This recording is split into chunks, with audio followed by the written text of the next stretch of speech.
Brownsville, Texas. For more than a year, the old Walmart along the Mexican border here has been a mystery to those driving by on the highway.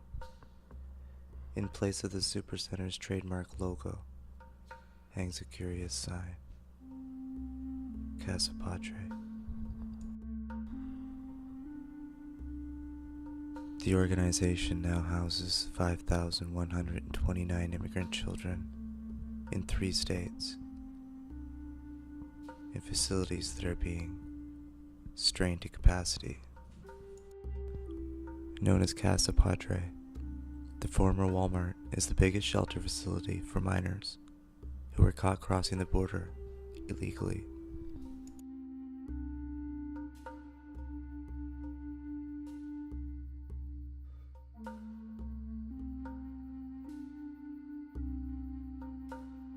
Homestead Temporary Shelter for Unaccompanied Children is a migrant children's detention center in Homestead, Florida. The center is currently being run by Comprehensive Health Services Incorporated. It's a subsidiary of the Homeland Security firm and private prison operation Caliburn International. It is believed to be the only for-profit child detention center for migrants.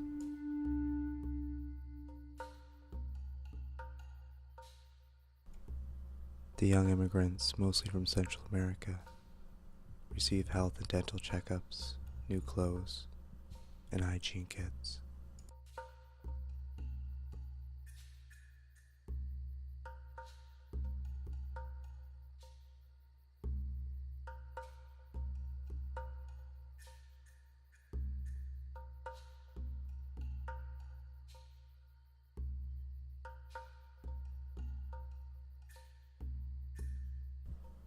Recently in the news was a story about a boy named Carlos, 16. He was diagnosed with the flu by a nurse, and he was prescribed the medicine Tamiflu when transferred later Sunday to the Border Patrol station to prevent his flu from spreading to other detainees.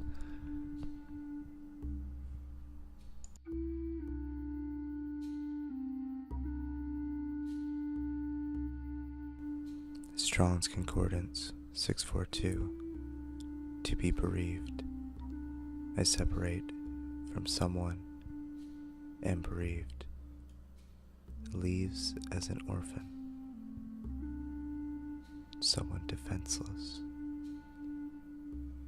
Bereaved of a father's instruction.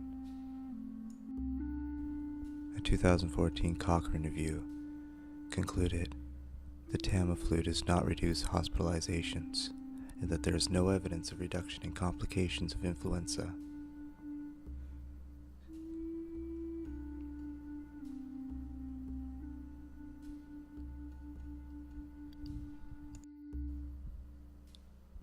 Tamiflu side effects. Sudden onset type reactions including nausea, vomiting, hypothermia, neuropsychiatric reactions such as abnormal behaviors, hallucination, psychotic symptoms, and sudden respiratory arrest, followed by cardiac arrest and death. All of the children who have died thus far come from Guatemala. In December, a 7-year-old girl died from a bacterial infection. She received emergency medical attention after being revived twice before being flown to hospital. She died after suffering a cardiac arrest. Felipe Gomez died in hospital after contracting the flu. The flu itself, or Tamiflu, may rarely cause serious mental mood changes.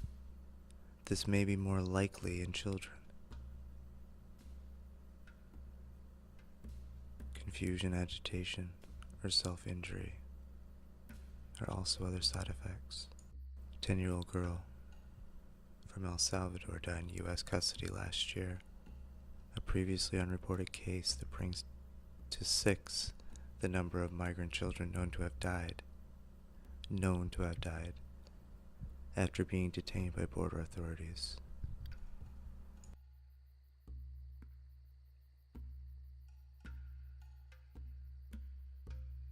My first cases included several autistic and schizophrenic patients. They were showing the exact same acute onset palsies or paralysis. These brain damages were subtle but measurably multiple and were present in the pre-vaccine area for wild viruses like polio and infantile paralysis. Mini strokes that are beneath the resolution of our neuroimaging but measurable in the before-after vaccination protocol.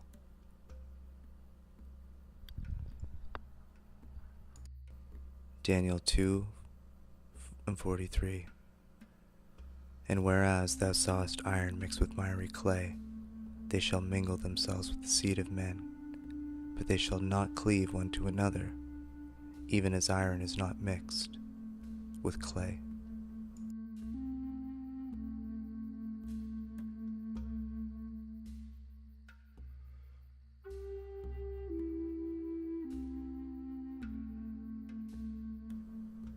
This is the proper name for Tamiflu by Genentech Company. It's a member of the Roche Group.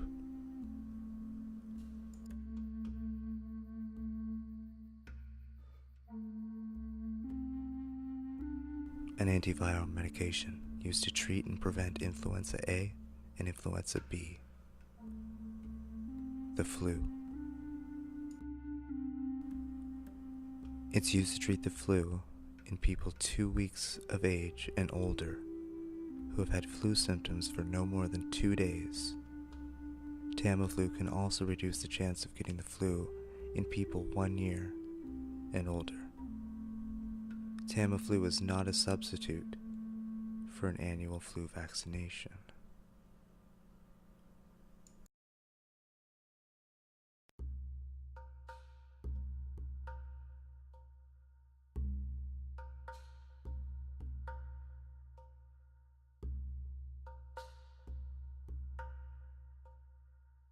John Kelly's new role on a detention center board set off ethics concerns that he may be profiting from the child separation policy he pushed.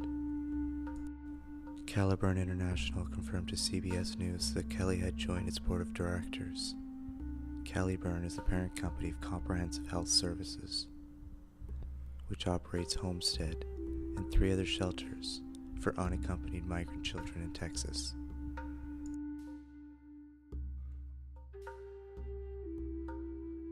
John Kelly was the Secretary of the Department of Homeland Security when President Trump's zero-tolerance policy was under consideration, and Chief of Staff at the White House when the policy was implemented. Now he is on the board of Caliburn International, which runs the largest facility housing migrant children.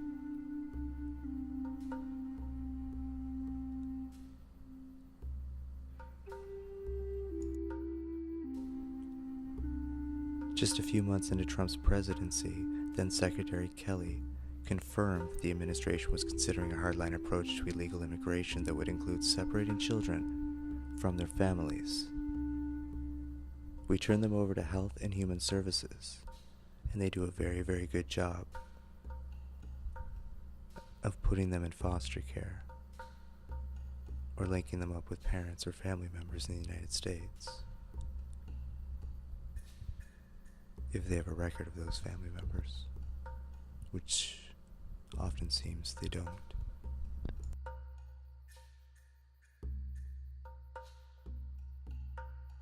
World's largest retailer is speaking out amid growing outrage from the former Walmart location in Brownsville, Texas.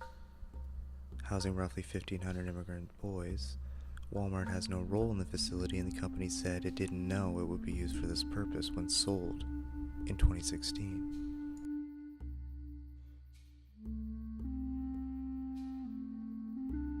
There was language that put limits on the use of the property, said Walmart spokesman Randy Hargrove. It couldn't be for a billiards hall and not for adult entertainment or competing businesses, such as a grocery store. Asked whether Walmart might change its sales contracts to prohibit its stores from being repurposed as detention centers, Hargrove said, "It's certainly something we'll look at."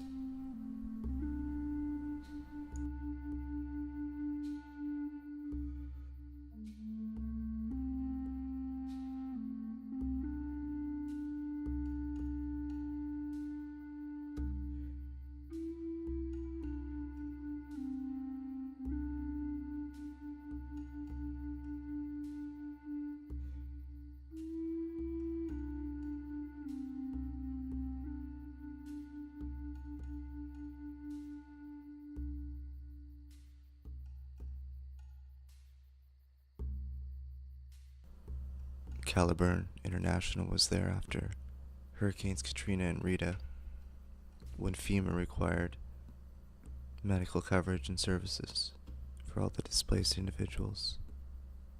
Comprehensive Health Services delivered the medical operations. In 2016, Comprehensive Health Services was awarded a contract by the Department of Health and Human Services, the Office of Refugee Resettlement, to ramp up its large temporary shelter. So they did all this within a 6-week period. Kelly was central in the administration separating migrant children from their families, sending them to government-contracted shelters like one owned by the Caliburn International. In Homestead, Florida, the facility previously came under fire for holding children in what some members of the Congress have described as prison-like conditions. John Kelly oversaw many of the Trump administration's most morally repugnant immigration policies. Now he could be making big bucks serving on the board of a company that's profiting from the same cruel plans he put in place. Kelly should try and save what's left of his reputation by resigning from Caliburn's board. The Associated Press reported that before he joined the White House, Kelly was a board member with a private equity firm behind the contracting conglomerate. The policy of criminally prosecuting all who cross the border illegally is creating a new category of residents at these holding centers, young boys and girls who are grappling with the trauma of being unexpectedly separated from their mothers and fathers. To accommodate them, Sanchez said Southwest Key is retrofitting some of the facilities with smaller bathrooms, sinks, smaller everything. We see extremely traumatized children, some of whom sit across from us and can't stop crying over what they're experiencing. We hear stories of children who are told from the first day of their orientation that under no circumstances can they touch another child in the facility, even their own sibling, even friends who they're saying goodbye to after many months of shared, intense experience. They can't hug them goodbye, and if they do, they're told they will be written up. Matthew 18:6. But whoso shall offend one of these little ones which believe in me, it were better for him that a millstone were hanged about his neck, and that he were drowned in the depth of the sea.